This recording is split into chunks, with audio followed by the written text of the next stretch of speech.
Get on all fours already, meow.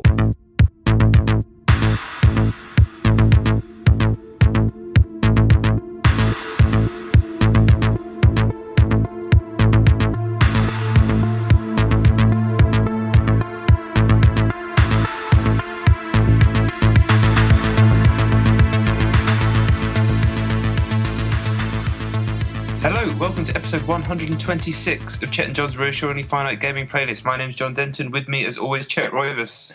Bong! So, slight change to the usual schedule this week. We're going to be hitting two top 5 lists due to the relative quietness of the schedule before it all goes crazy come autumn time. But don't worry, our lists are pretty decent. What mine is, I don't know about Chet's. I don't really care. Mine's good, so let's do this. All right. Okay. Well, my number 5 is a game called A Certain Hero's Escape on iOS.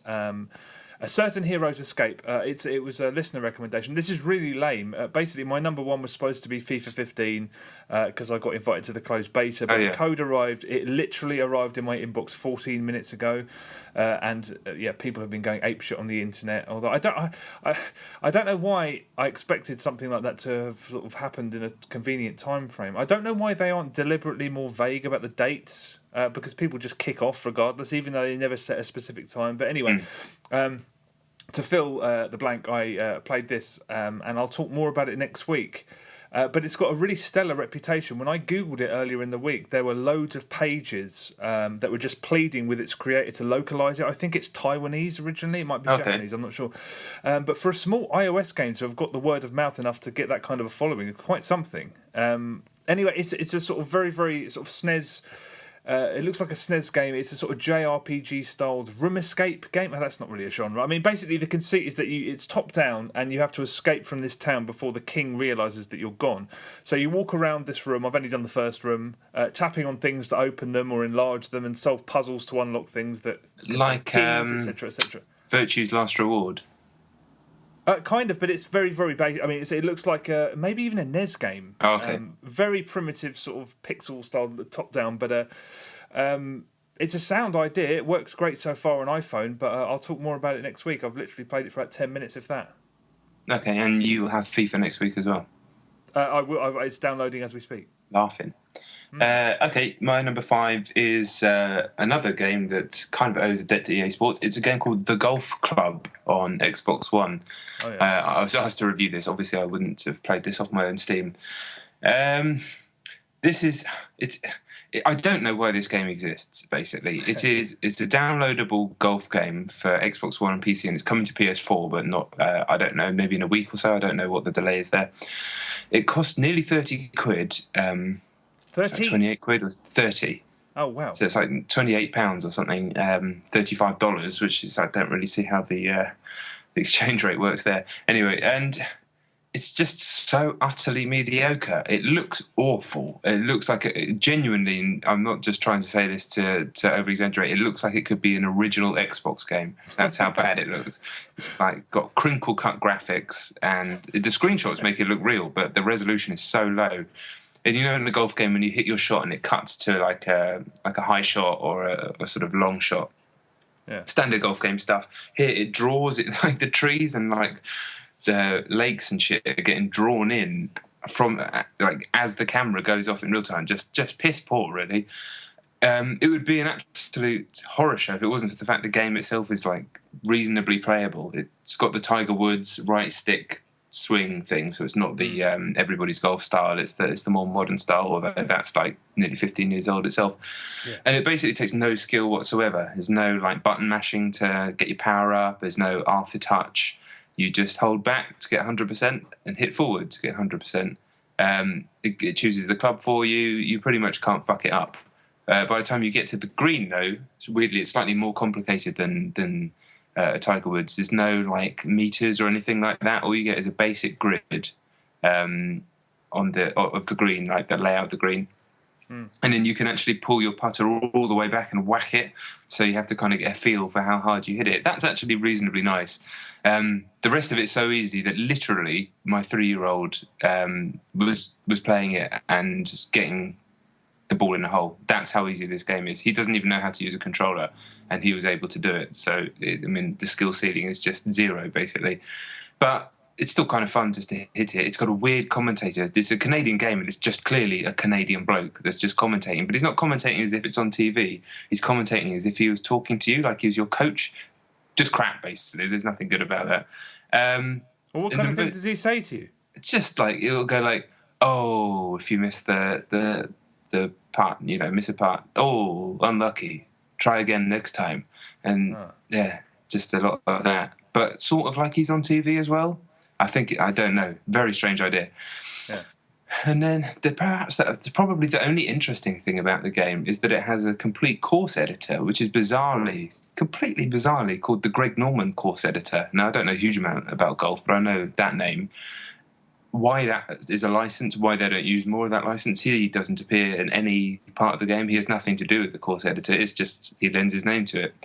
But all you have to do to make a course is just say how difficult you want it, say how dense you want the trees and water to be, and then just hit a button and it'll build one in front of your eyes. So you can then go in and tweak it more than that. But it's kind of cool that you can just build a course.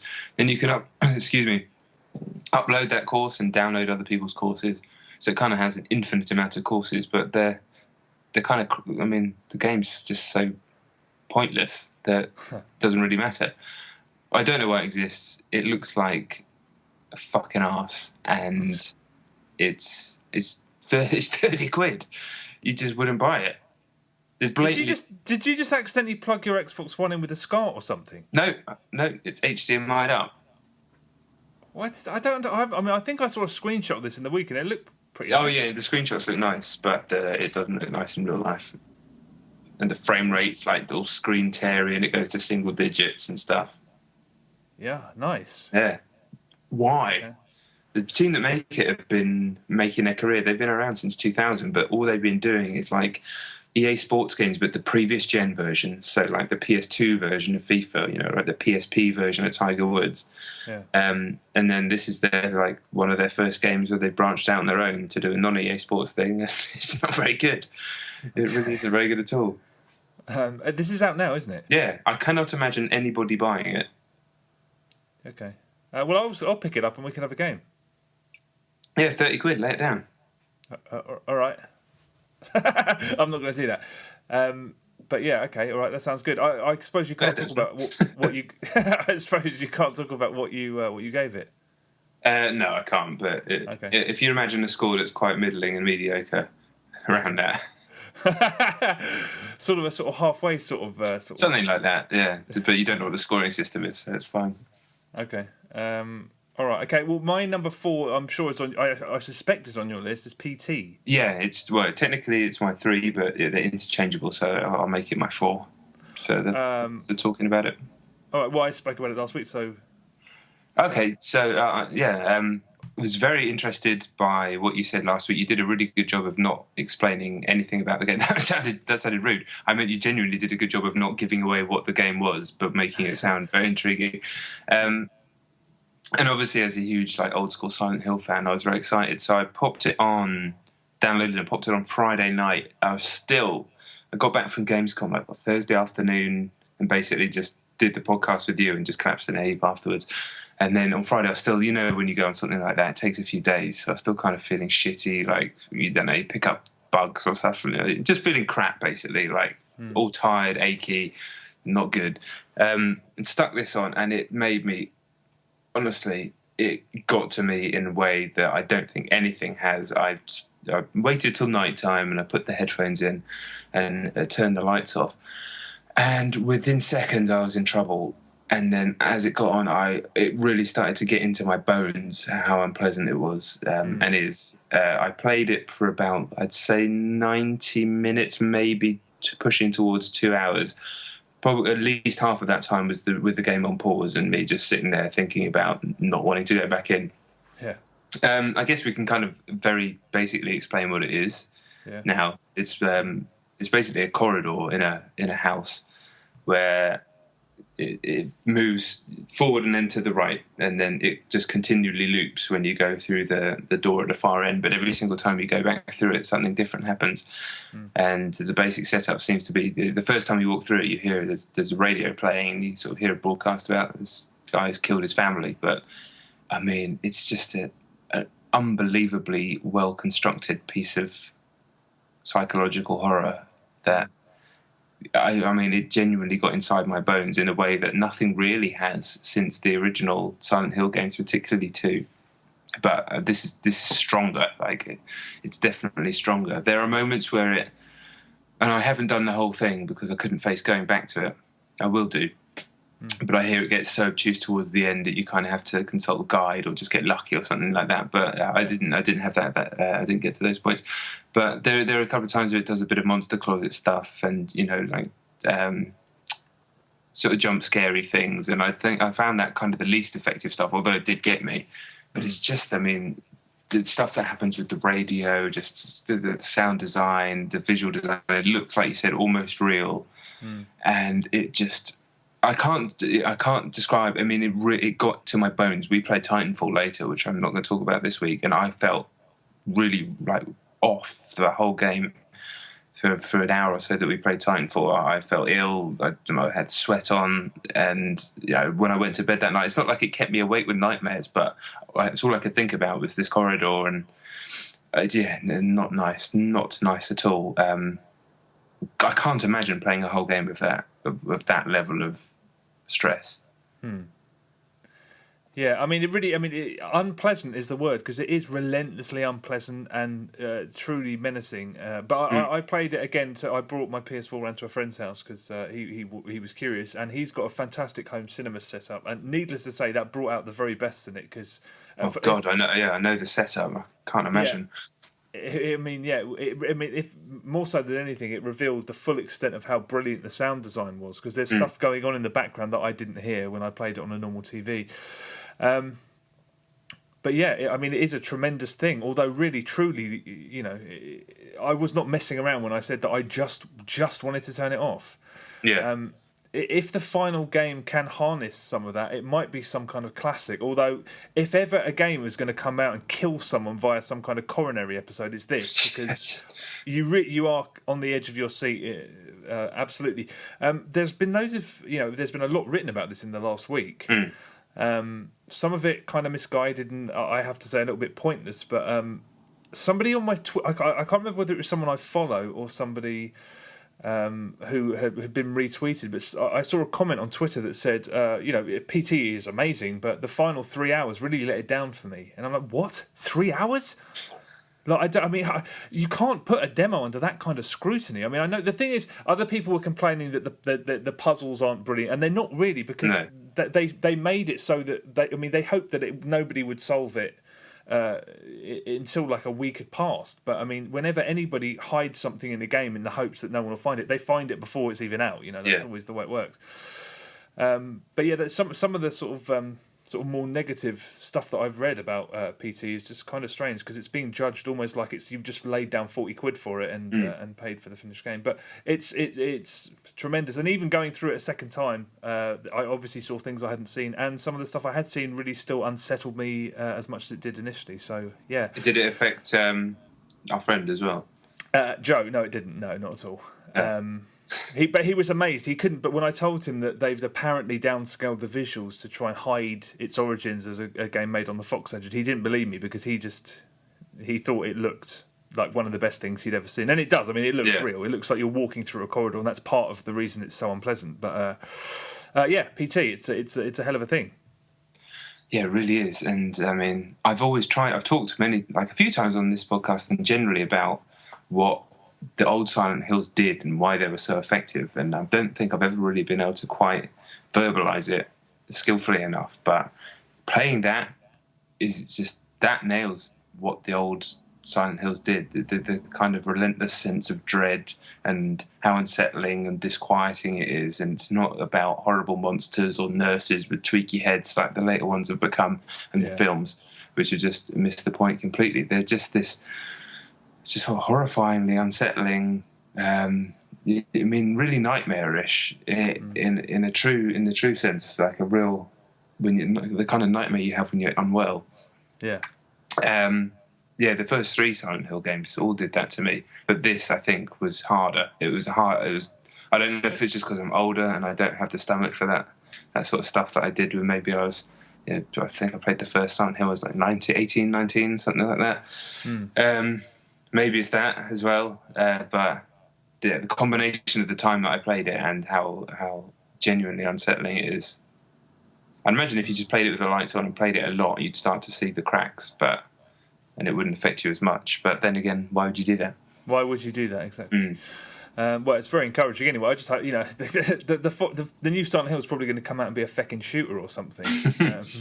But I'm really excited, although I might die playing the final game. So we'll see. Yes. So that was your number 4 then? Yes. Yeah. Okay. My number 3 is a game called Surgeon Simulator Anniversary Edition on the PlayStation 4. It's a port of the original Surgeon Simulator with some sort of additional content that originally originated on the iPad. I played it a year or so ago on the Mac, and my feelings on it are basically unchanged. It is the gaming equivalent of a novelty record, and it's wild success and kind of sort of status as a must-have when it came out on PC is just down to the raft of pre-release YouTube videos that came out. That all made it look like it's a riot. Incidentally, if you go back and look at some of those videos that were, the game was distributed to YouTubers like mad. They're all the same. There's a young, white, usually Scandinavian man plays it for 15 minutes and continuously talks to someone who's not there, like, oh, nurse, I'm fucking, they're all the same, which is really bizarre. But to be fair, for about 15 minutes, it is kind of like, inviting and entertaining. And I can imagine, it's understandable that so many people bought it off the back of all of that coverage. But the game's just, the odds are insurmountable because the controls are hellish. That's the whole point. And you are working in the game in what appears to be sort of near zero gravity. And that's part of the charm, I have to say, because when you drop something important off the operating table in sort of mild slow motion, it's just funnier because you know that you're going to have to restart the fucking game. But yeah, on PS4, it's a combination of motion control, which you can swap to the right thumbstick if you want, and the shoulder button. So L2 lowers your hand towards the operating table. R1 clasps your thumb and forefinger together, and then R2 clasps the rest of your fingers together. And it's a control scheme like the mouse and keyboard that's meant to make you feel like you're banging your head against the wall. And that's initially why it's funny. As I said at the time, I think real surgery is probably easier than playing this game. If you played it for a long time, I'm sure you could master it.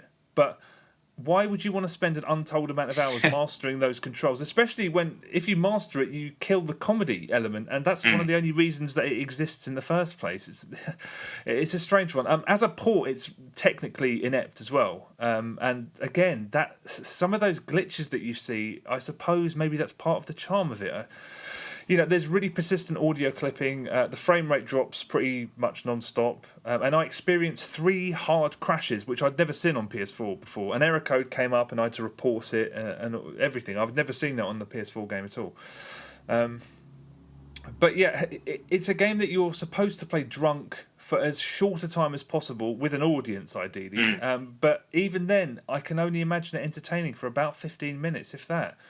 So I say go and watch a YouTube video. It's just, once you've gotten past the novelty value, trying to accept it as an acceptable game is not possible because the whole point is that it's a shit game. That's part of the point of it. Yeah. I think I got it for like a couple of quid or something, which was even less, maybe like a quid, which is just about right. But I can. How much is it on PS4? Yeah, exactly. Like I think it's $8.99. Yeah, that's too much. Yeah, I think so. I mean, it's crap, but it's. I mean, originally it was the free like because it came out of a game jam, didn't it? I mean, it's so wildly successful for them. What a success story! But yeah, really, it's kind of a different prospect when you move it onto a console. Yeah. And for that price, it's not right. I mean, I'm sure this will be on PSN, probably PS Plus, sooner than people were anticipating. But then it's just the air's out of it in 15 minutes. You just think, what am I doing? I'm trying to sort of master a control scheme that was not supposed to be mastered. You're supposed to fumble everything. So why there's 50 trophies for doing a surgery perfectly, I'm just like, I don't know who would want to get those, but if you want to, go ahead. I don't know. I don't get it. Yeah. I laughed once. The end. Maybe people with a lot of time on their hands. Maybe, Young Scandinavian YouTubers. I love it. Yeah. My number 3 then is Hohokum on PlayStation Vita. Oh, yeah. I think it is also on PS4, but I've only played it on handheld. Now, this is a very unusual game. This couldn't be more of a polar opposite, really, from PT. It comes from, I think, Sony Santa Monica, but it also has something to do with Honey Slugger, an English bunch. I'm not entirely sure who's leading development, but that doesn't really matter. It's kind of, you describe it in the broadest terms as one of these, as an art game, like an exploration game. But we talked about Proteus either last week or the week before and our problems with that game and how you say, ultimately could just go outside. I know it's a bit of a kind of an obtuse way of looking at it, but Hohokum, you certainly couldn't just go outside. It is a game where you play as a kind of long, weird snake with an eye at the end, and you move through these, everything's in 2D. You move through these fantastic worlds. I think there's 17 of them, and they're stitched together with other little areas. And they really are just sort of the heights of creativity and imagination, the likes of which you just couldn't ever see or interact with anywhere else in anything, really. The gameplay, it also has gameplay. A lot of these games just involve walking around, which is, some work better than others. And I'm not here to say what's a game and what's not. They're all games. I always say that. Who cares? It's just a semantic argument anyway. But Hohokum definitely, this is also a game with goals and things to do.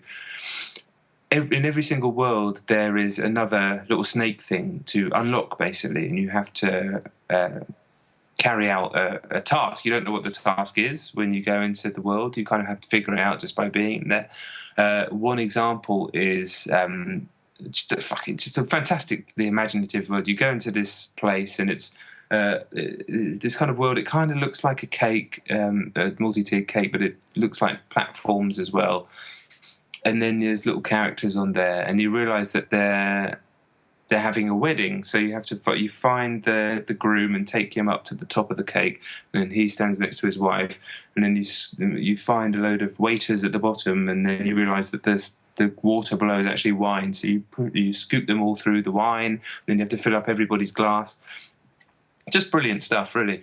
And all the while, this really excellent kind of lo-fi electronic soundtracks playing, really good music consistently, and everything that you do in the world has its own sound effect and all plays in time in the same way that Res works. So you're constantly adding you're adding to the soundtrack, and it's layering and changing. It's just a really nice. It's a very, very nice experience. Everything in the world is kind of tactile, and things you're encouraged to experiment with things in the world, and then they react. Like there was one area, I should say, where there's like rocks floating in space, as there tends to be in most of the levels, and some of them had these round things sticking out of them, and you bump into them and they pop like balloons, and then new ones grow out. It's not affecting anything, but it's just fun. There's lots of stuff to just kind of prod at and play with, and they all react in kind of surprising and pleasant ways. There's still a hell of a lot more for me to do in this game. It's not exactly a game that you need to play at a high pace, or it's completely undemanding. There's no restrictions to it. There's no time limits. There's no traditional goals, even though there is stuff to do. It's just kind of a world to toy around in, experiment with, and play with, but with enough to do, enough imagination, and enough sort of tactile feedback to make it worthwhile. I really, really like it. I think it's the kind of game that Sony backs. We talked about this before. There's all sorts of weird games now on PC, but there's something about this game, the quality of it and the production of it is definitely very Sony, and it's awesome that they're still backing things as unusual as this. And I don't know, it just felt like, I don't know what all the drama has been about this week. I've stayed away from it, but I know there's been a big drama. And all I could think about when I was playing this game is everybody involved in this drama should just be playing this and talking about this. This is fantastic. This is worth talking about. This should be talked about in the same breath as Proteus, which I think it pisses on from a great height. And I kind of wish I hadn't said that, because it's just, they're both so nice that you don't want to talk about it in such an ugly way. But, it should be in the same conversation, I think, as these games.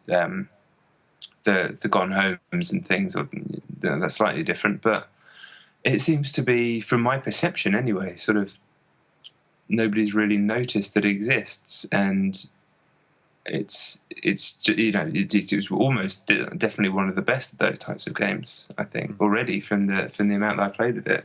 Really just cool and unusual and fun and kind of ambivalent but exciting. A really fantastic piece of work. It's a tenner, but I'm not regretting dropping down £10 on it in a moment. I'm sure it will end up on PS. It's a classic future PS Plus, which is maybe what's put some people off it. But yeah, I think if it had been someone annoying had caught onto it and talked about how good it was, everybody would be banging on about it. But that just hasn't happened. Maybe you are that annoying person. I was just about to say. I literally was just about to say that, but I don't think. Yeah, nobody listens to me, do they? Okay. Well, no, I've heard a little bit. I mean, it's been this hasn't got a great amount of coverage from what I've seen. So I'm looking forward to really.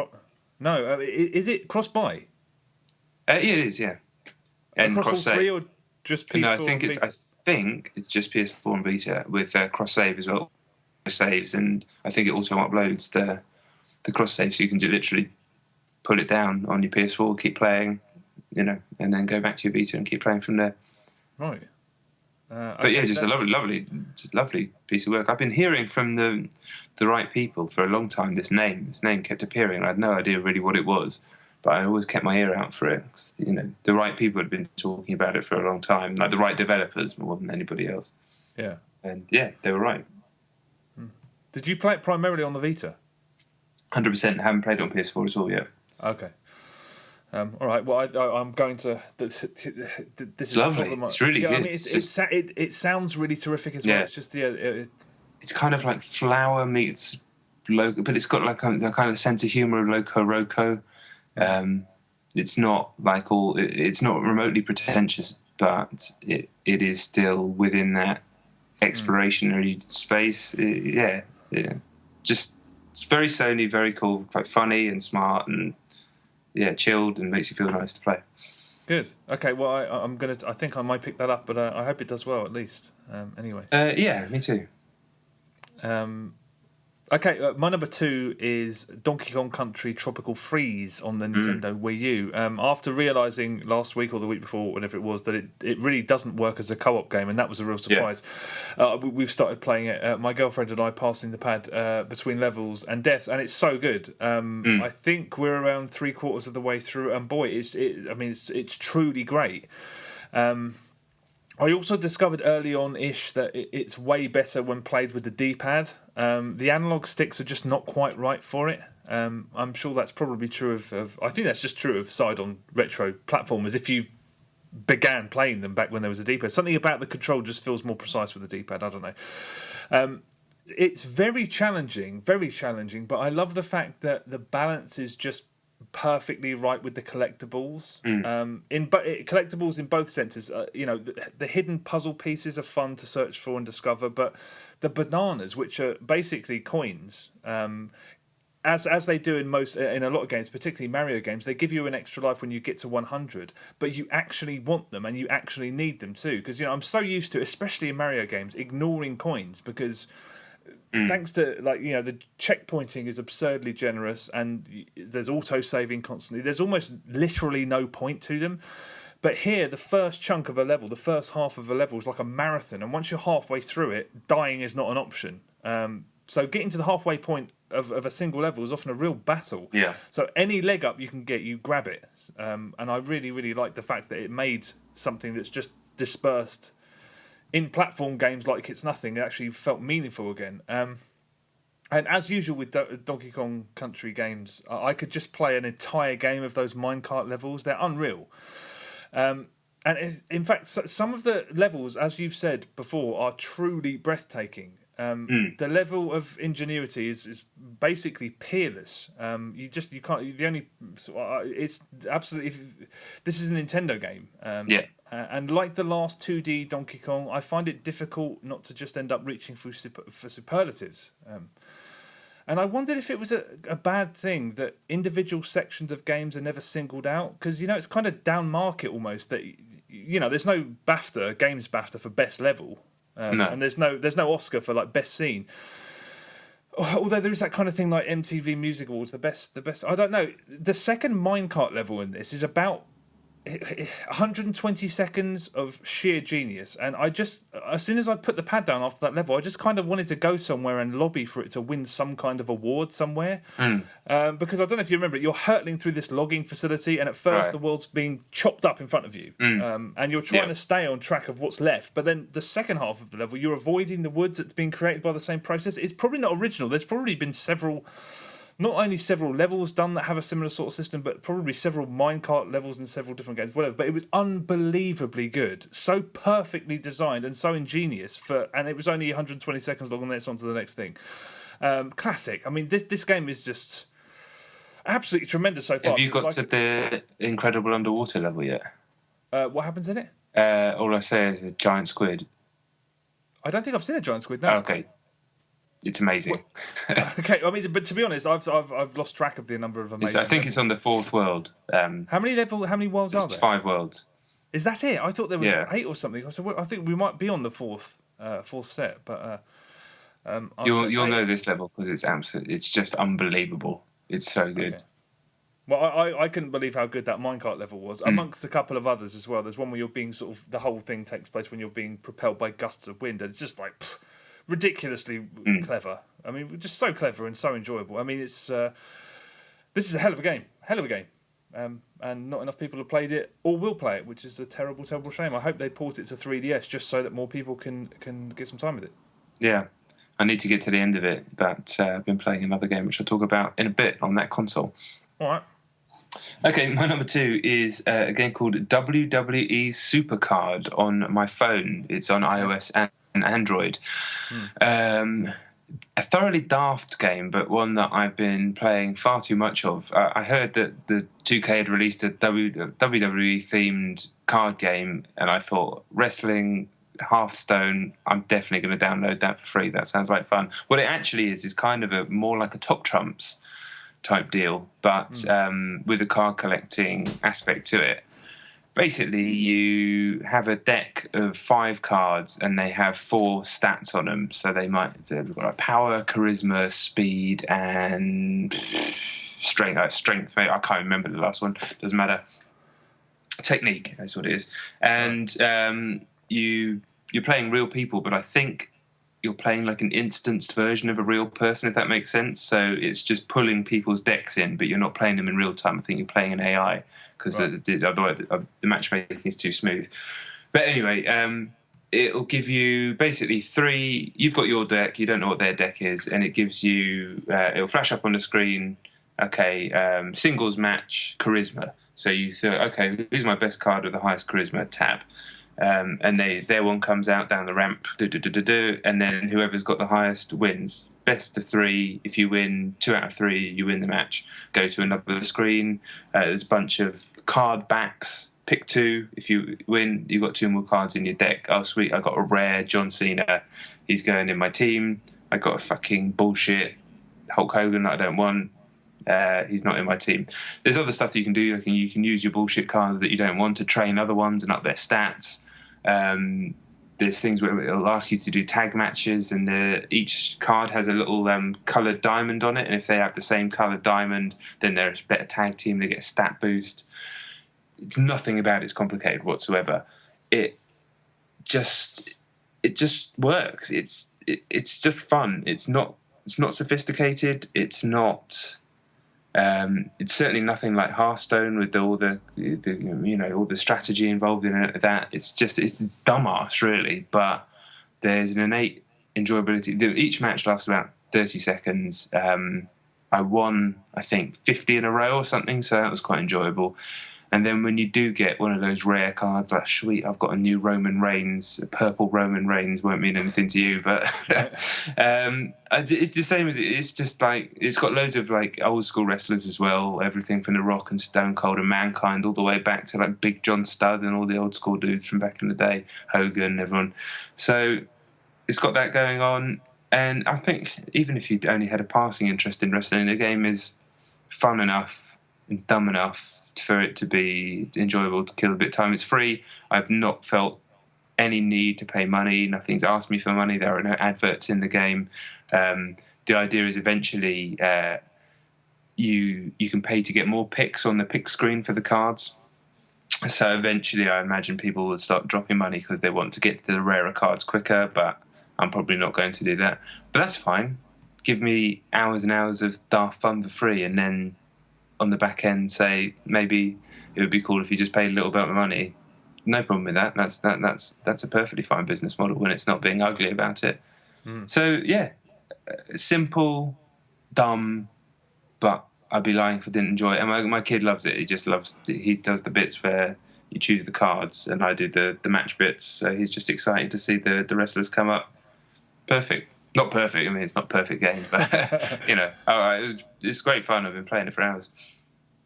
And are you going to keep playing it? Oh yeah. It's so easy to play. You can just stick it on for 20 minutes and just play a bunch of matches. You'll probably win 19 out of 20 of them. You'll get a bunch of new cards. You go, sweet, he's going in my team. I'll train up a couple of other cards. That's it. Like, the production values are quite nice. I've got nothing bad to say about it, really, but it's certainly not sophisticated. Okay, it sounds fucking weird. I might download it and have a look at it. Just the way you're talking about cards like they're people, etc. I'll have a look. But they're just a big picture of it's like a top trump, you know. Yeah. No, I mean, I get it. It's just funny hearing you talking about people like their cards. Although they are cards, I don't know what I'm talking about. But I'll download it and speak about it next week, perhaps. See what you think. Okay, my number one is a game called CounterSpy on the PlayStation 4. Okay. It's a cross-buy, so it's on PS3 and PS Vita. I'm pretty sure it's on all three. Yeah. It's definitely on Vita. Anyway, I played it on PS4. It's a side-on 2D stealth platformer, and it's very, very, very good indeed. It's not actually really a 2D game. It's kind of similar to that Batman's Arkham Origins Blackgate that came out on the Vita and then was ported to PS3 and Xbox 360. That referred to itself as a 2.5D game, in that you can sort of periodically flip the sort of side-on angle, for example, and then you can shoot into the screen, so turning it into like a fairground-style shooting gallery. But this game is it's a sort of a spy-themed thing set in the Cold War, and it's filled with secrets, but none of them are buried too deep. It's not one of those games where a collectible, which here the collectibles are quite important because they're blueprints and they're sort of tied to your progression. They're for weapons and skill boost and stuff. They're never hidden anywhere that casual players won't find them, and that's completely fine with me. The story is almost non-existent. It's very, very simple. You're a spy, and it's the Cold War, and you're playing these two nuclear superpowers off each other, and each one of them has a different DEFCON meter, and you choose between them before each level which side you want to sort of infiltrate. And the higher the DEFCON rating, the harder the level, just because if you get spotted while you're in the game, you have to sprint for the finish line, and that's one of the game's neatest systems, because the only way to bring that DEFCON meter down is in the game get officers to surrender, and that gets more and more difficult as you go through, because they're often in rooms with loads of heavies around, and once they're dead, so you can't use them to get the DEFCON meter down. And in addition to that, there's something very, very exciting about screwing up, because as soon as the DEFCON rating reaches 1, the clock starts racing. You have to run for the finish line. More enemies arrive, which is pretty standard, but it's cool that your ideal run is a stealth run, and yet when the heat is on, you have to just turn it into Rambo and blast your way out of there. It's not a very long game, but there is real play value because the levels are actually procedurally generated, and those boosts and the new weapons that I mentioned, they can. You buy them and they can sort of allow you to play the game in a host of different ways. I really, really like the fact that this is a fairly short game with a lot of replay value, because this is one of those games that they could have made it last 4, 5, 6, 7, 8 hours just to create the illusion of value, but they don't do that. It's a consistently entertaining game that has replay value if you want it, if you want to go back in after you're done. I'm surprised by the somewhat lukewarm response to this, because although it's very simple, I mean, it's a very simple game. Anybody of a reasonable age could play it very comfortably, and it's definitely not original. It's very, very good indeed. I recommend it definitely on Vita as well. It looks tremendous, and it plays like a dream. That does sound all right. Yeah, I almost picked this up, but went for Hohukum instead. But yeah, I'd certainly like the style of it. Yeah, but I was worried it might be exactly like you say. It might be too long and get bogged down. So I was kind of interested to hear what you had to say.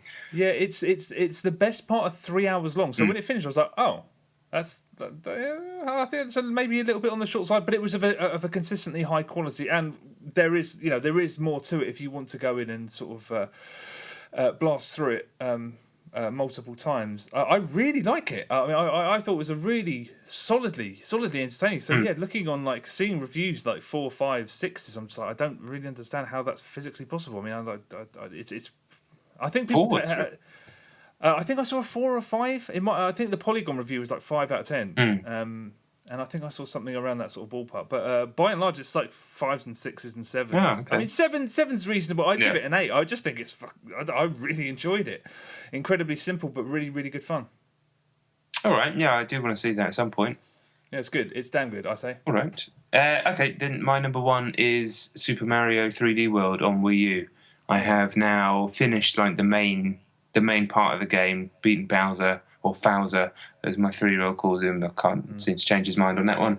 And I mean, what can you say? Endlessly inventive and brilliant game. Did you get to that Bowser battle, the final one? Yeah. Yeah, that's an amazing level where you're climbing that tower. Yeah, and then you're chasing after him and he's in a car or something? Yeah, that's first, and then you get through to his tower, and then he turns into a cat, and you're chasing. Yeah, that's right. Yeah. So now I'm on to the bits that are after that. I don't know how much more there is. I don't know if it's 3D Land where it's another whole game on top, or if it's just extra levels or something. But I mean, one thing was slightly frustrating was how many fucking stars you need to get to those to unlock the final few bits. I had to go back through the whole game basically and just grind for stars. I've never been a huge fan of that, so I've got to the final level. I'd like to be able to play it without spending another 4 hours grinding for stars. It wasn't a huge chore because it was still really good fun, but I've never liked that when you have to get a load of bullshit to just finish the game. But whatever. I mean, just a marvellous piece of work. Never hit the true heights of Galaxy or 64 for me, but still I absolutely loved it. Very, very tight, and it looks incredible. One thing, though, when I'm going back through those levels, and this is an option that I found you could turn off. I didn't realise at first, but they have this thing where you're joined by the ghosts of other players who've gone through that course at a certain amount of time. So it's like a racing game. But they randomly pick. It seems to be sometimes they pick people off your friends list, and sometimes they just pick random me's. But I had quite a few. There's a few people on my friends list on that where I don't really like. Probably the case for most people with their friends list, and it sticks their me's into your game. And what they do is those me's mimic the animation of what their character was actually doing as they did that level, but they're not dressed as the character from that level. They're dressed as their me. So a lot of the time in Super Mario 3D World, you're a cat, and instead of your little me being in a cat suit, they're just running around doing cat animations, but as a little person. Oh. So it actually really started to scum me out. Someone on my friends says I don't like the guy very much, and he's running around when I'm trying to play Mario as a fucking cat behind me, doing weird little cat things. I don't know, the thought of a grown man pretending to be a cat makes me feel sick to my stomach anyway. And so I'm trying to, and you know how annoying Mario, when you're trying to get a star and you keep falling down, and your kid's trying to do the analog sticks on top of your thumbs, and then you've got this fucking guy who don't like being a cat, licking his paws behind you. I'm very, very happy when I found you could turn that off. Even just the thought, imagine someone just coming in, just starting being a cat. Oh. Do what you want, but please, I'm not really. Don't be a cat near me because it makes me sick. And please don't dress up like a baby. They're my main two. But yeah, I mean, you can turn that shit off. So great game. Not my favourite all-time 3D Mario, but you're talking about kind of almost a different category to all other games. When you're talking that discussion, it's like saying what's your favourite Scorsese movie or something. It's not really the same as saying what's your favourite movie. I mean, I love 3D World very much, and there is more after Bowser that's worth getting involved. If I'm a couple of levels into that stuff after Bowser, but I was just kind of curious on how much if it was. It seemed like there was 10 more levels, but I don't know if there's a bunch more after that. Or I'm pretty sure there is. Yeah. My memory's so terrible. I can't remember. It didn't seem like there was as much as 3D Land on the 3DS, but that seemed to be the whole game again with like 8 worlds or whatever. I don't think it's on that. Yeah, I'm okay with that, to be honest. I don't think I need that much more. Okay. All right. Well, yeah. I mean, a hell of a game. Oh yes. Yeah. Amazing. One day at some birthday-related shindig, I will pay someone to dress up like a cat, or a child with a giant lollipop. But as long as they're an adult, they're getting choked out. Okay. All right. Okay, all right. Well, on that note, that is us done. Thank you very much for listening. We will be back next week with a full show 2 top 10 list. But anyway, thank you for listening. At Chet Rivers, at John Denton, at Chet and Johns on Twitter, Facebook, YouTube. Check out our YouTube channel. There's loads of stuff going up there, and it's going to get better as as games start coming out again.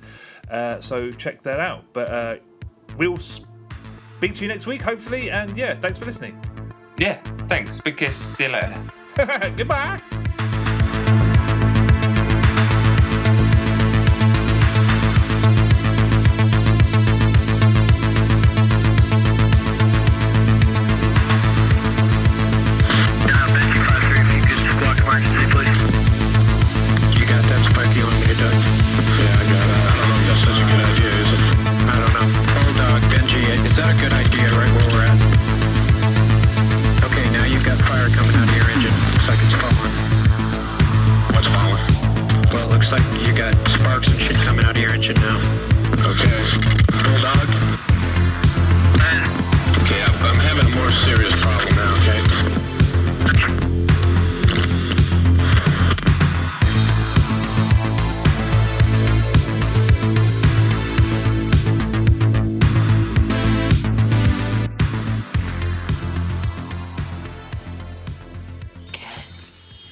Cats like meat, cats like boxes, cats like sleep, cats like lasers, cats like running, cats like birds, cats like kitty go, kitty meow it on the floor, kitty go, kitty meow it on the floor.